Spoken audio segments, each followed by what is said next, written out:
Imagine. Imagine que demain tu te réveilles et tu découvres que TikTok vient de racheter YouTube. Toutes les vidéos YouTube, tous les créateurs, tout l'historique, tout cela appartient maintenant à TikTok. Tu dirais quoi? Que c'est impossible, que ça changerait tout et que le monde de la vidéo ne serait plus jamais pareil. Eh bien, ce scénario vient de se produire, mais pas avec TikTok et YouTube, mais avec quelque chose d'encore plus grand. Netflix vient de racheter la Warner Bros.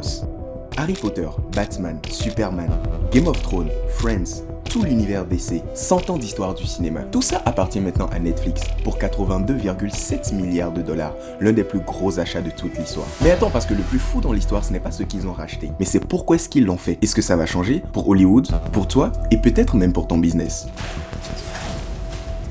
I think I'm going to love it here. Mais avant d'arriver là, il faudrait que tu comprennes l'ampleur de ce qui vient de se passer.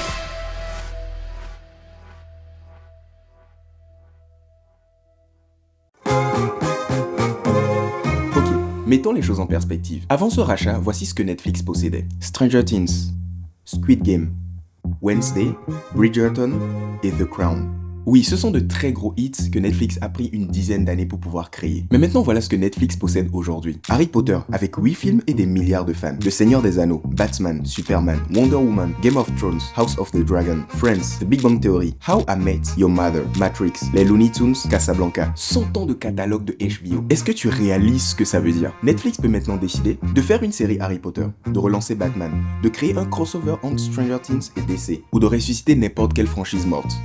Mais voilà le truc qui m'avait vraiment fait tiquer. Pendant des années, tout le monde disait que Netflix ne pouvait pas rivaliser avec Disney. Pourquoi? Parce qu'ils n'avaient pas de licence historique. Ils n'avaient pas de Mickey Mouse, pas de super-héros, pas de franchise mythique. Alors ils ont décidé de faire quelque chose d'incroyable. Ils ont créé leur propre licence. Stranger Things est devenu un phénomène culturel. Squid Game a battu tous les records. Et Wednesday a explosé TikTok. Ils ont prouvé qu'on peut créer un empire sans racheter l'histoire. Et pourtant, ils viennent de dépenser 82 milliards de dollars pour faire exactement ça. Mais pourquoi? Qu'est-ce qu'ils savent qu'on ignore? Et la réponse va vraiment te surprendre. Pour comprendre ce rachat, il faut remonter en arrière, en 1997.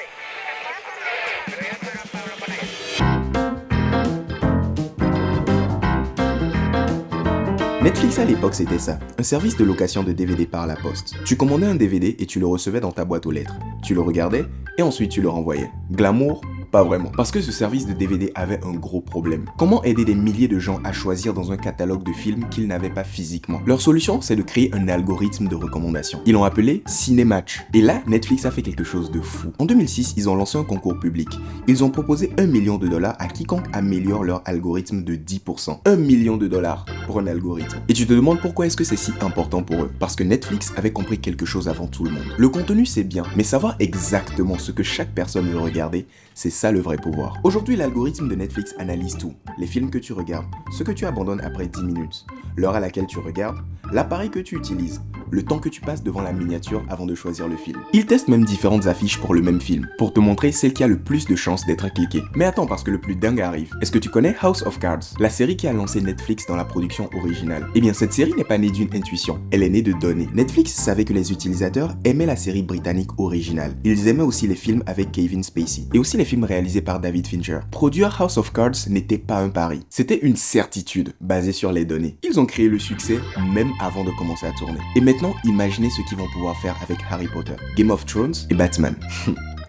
Ils vont analyser ce que les fans veulent vraiment. Et ils vont leur donner exactement ça. Parce qu'un réalisateur pense être bien. Parce qu'un studio espère marcher. Mais ce que les données disent que tu veux voir. Et c'est là que tu comprends le véritable génie derrière ce rachat. Netflix n'a pas racheté la Warner Bros pour les films, mais pour les données. Laisse-moi t'expliquer. Quand tu regardes Harry Potter sur Netflix, ils savent à quel moment tu as pausé, à quel moment tu as arrêté. Si tu as regardé le 2 juste après. Si tu as cherché Harry Potter avant ou après avoir vu une publicité.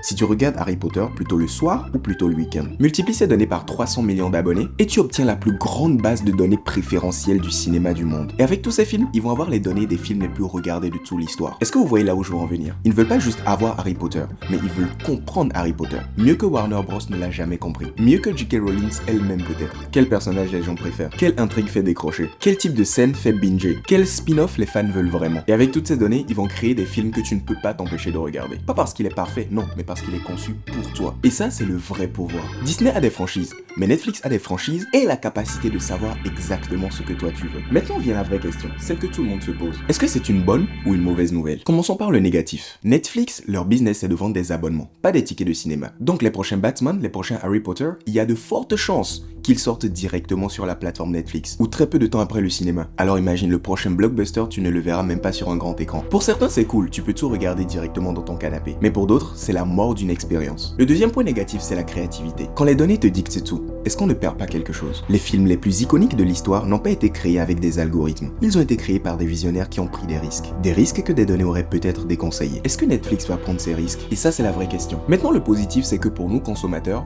on pourrait avoir tout rassemblé au même endroit. Plus besoin de 50 abonnements différents. Et c'est vrai que le prix va peut-être augmenter un peu, mais ça reste quand même un avantage. Et si Netflix utilise vraiment ces contenus, on pourrait avoir des meilleurs films et séries. Mais bon, tout ça c'est pour les consommateurs. Moi ce qui m'intéresse vraiment, c'est ce que ça peut t'apprendre à toi, sur ton business et sur ta stratégie. Netflix vient de nous enseigner 3 leçons importantes via ce rachat que tu peux appliquer dès demain. La première leçon, c'est de construire avant d'acheter. Netflix a passé 15 ans à construire leur technologie, leur algorithme, leur base d'abonnés et leur propre franchise. Ils ont prouvé qu'ils savaient créer des hits. Et c'est seulement après ça qu'ils ont pensé à racheter. Si Netflix avait voulu racheter Warner Bros il y a 10 ans, ils se seraient fait écraser par la dette. Ils n'auraient même pas su quoi faire de toutes ces licences. Ils auraient échoué. Alors la leçon pour toi, ne cherche pas à acheter, à fusionner et à t'associer tant que tu n'as pas construit tes fondations. Ton expertise, ta réputation et ta communauté. Construis d'abord et la croissance externe viendra après. La leçon numéro 2, c'est que les données sont ton super pouvoir. Netflix ne devine pas ce que les gens veulent. Ils le savent parce qu'ils écoutent, ils observent et ils notent. Toi, tu n'as pas un algorithme à plusieurs milliards. Tu as donc besoin d'attention. Note ce qu'ils aiment.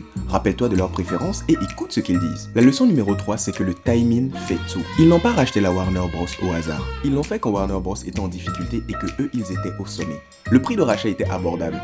Entre guillemets, le bon deal mal timé est un mauvais deal. Attends d'être prêt, attends d'être fort et quand l'opportunité arrivera, tu peux foncer. Ça fait phrase de motivateur. Hein. Attends d'être privilégié, tu fonces!